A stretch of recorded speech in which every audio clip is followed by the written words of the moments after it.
juga ya kita ngomong apa semua.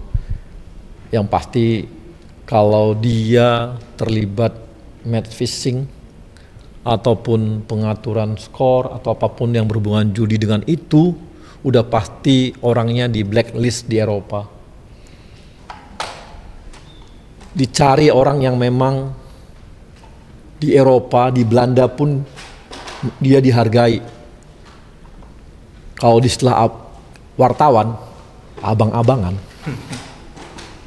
Kalau udah abang-abangan manggil kan, mamanya kita junior-junior pasti siap bang, kan gitu. Arahan bang. Mudah-mudahan yang begitu juga yang kita dapat nanti.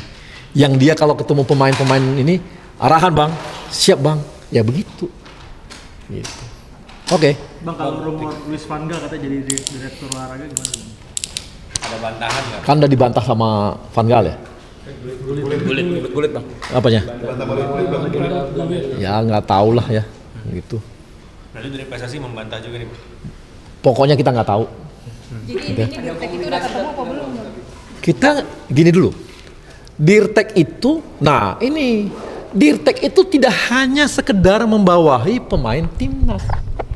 Dirtek juga harus mampu untuk membangun filosofi sepak bola. Itu artinya dia harus muter-muter seluruh Indonesia nih. Jagoan tapi juga harus bisa keliling-keliling Indonesia. Indonesia besarnya bukan main. Dari Aceh ke Papua itu 8 jam ya, berapa jam? Satu benua Eropa juga itu. Gitu ya. Dan itu muter-muter gitu. Itulah. Oke. Jadi udah ketemu belum Pak? Nyari Dirtek gara-gara itu Pak? Gara-gara yang harus siap standby terus gitu? Iya, kita kan harus ini ya. Dan harus dia mampu kemana-mana.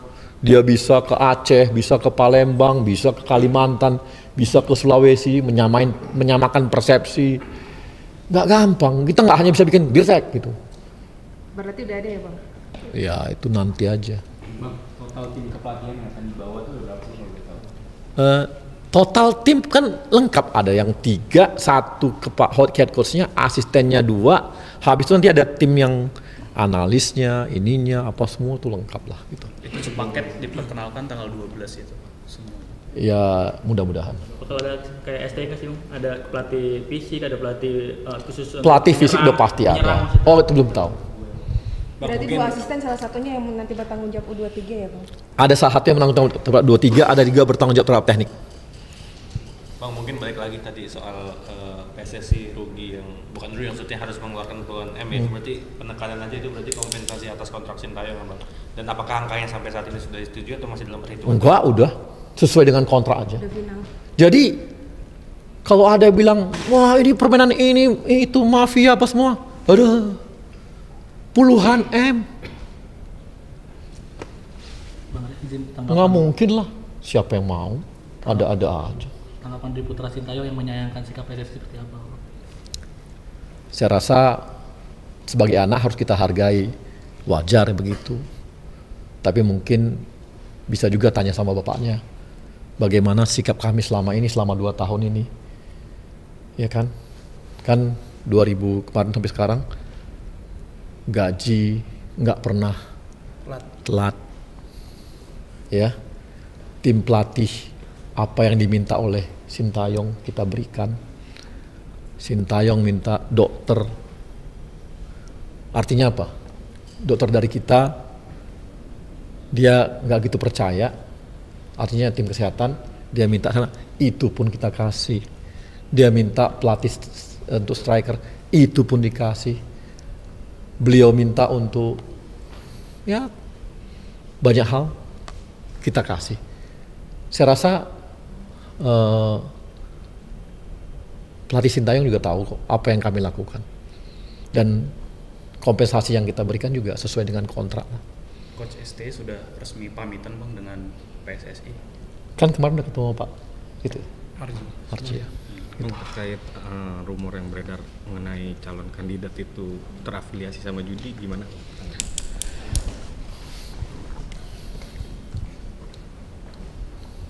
kandidat, saya juga belum tahu kan kandidat yang mana. Gitu. Ya, kita nggak tahu kandidat yang mana gitu ya. Dan susah juga ya kita ngomong apa semua. Yang pasti kalau dia terlibat match fixing ataupun pengaturan skor atau apapun yang berhubungan judi dengan itu, udah pasti orangnya di blacklist di Eropa. Udah pasti di blacklist di Eropa. Kalau dia terlibat, jadi kalau ada hoax apapun nama itu, entah siapapun namanya terserah lah ya. Yang pasti setahu kami kalau orang terlibat match fixing, terlibat pengaturan skor, terlibat akibat-akibat semua itu karena akhirnya membuat pertandingan apapun semua itu pasti sudah di blacklist di Eropa. Bang. Jadi ini tidak di blacklist di Eropa. Nama-nama yang kami ambil itu ada berapa nama yang kami 3 nama itu tidak di blacklist di Eropa. Clear ya? Jadi tidak di blacklist. Kalau di blacklist ya nggak mungkin kita panggil. Jadi nggak di blacklist. Ya, gitu. Bang, Ya. banyak supporter bertanya-tanya soal dinamika sebelum lawan Cina. Bisa diceritakan nggak sih Bang secara rinci? Iya kan kemarin Pak Ketum juga bicara bahwa memang ada dinamika yang kita lihat akhirnya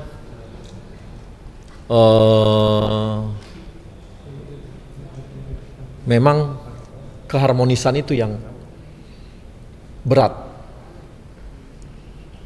Nah itu yang membuat susah untuk diteruskan. Sehingga apalagi ke depan kita akan nambah pemain terus. Jadi makin berat.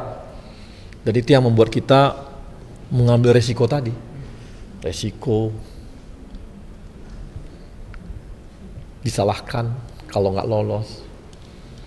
Resiko finansial. Resiko dimaki-maki orang. Itu semua diambil. Ya, dan permainan apa yang bisa dimainkan? Banyak rugi juga kita. Bukan rugi sih, ya itu rugi juga lah. Tapi harus diambil kerugian itu supaya ini bisa menyelamatkan tim ini semua. Bang,